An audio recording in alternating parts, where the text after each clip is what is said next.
તો ઉત્તરાખંડમાં પણ કંઈક સ્થિતિ એવી જ જોવા મળી છે। દેહરાદૂનમાં ધોધમાર વરસાદ બાદ નદીઓએ રૌદ્ર સ્વરૂપ ધારણ કરી લીધું છે।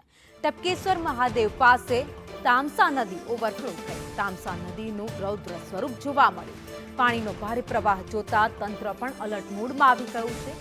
નીચાણવાળા વિસ્તારોને એલર્ટ કરી દેવાયો છે। તો આ તામસા જે નદી છે તેના ઓવરફ્લો થયા બાદના દ્રશ્યો તમે જોઈ રહ્યા છો। નદીનું અત્યારે રૌદ્ર સ્વરૂપ દેખાઈ રહ્યું છે। જે ટપકેશ્વર મહાદેવ મંદિર આવેલું છે દેહરાદૂનમાં એ પણ અત્યારે અડધાથી ઉપર પાણીમાં ગરકાવ થઈ ગયું છે।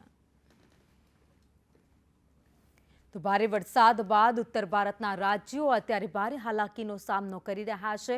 હજુ પણ 11 રાજ્યોમાં હવામાન વિભાગે ઓરેન્જ એલર્ટ આપ્યું છે। તો કેટલાક વિસ્તારોમાં ધોધમાર વરસાદ પડવાની પણ આગાહી વ્યક્ત કરવામાં આવી છે।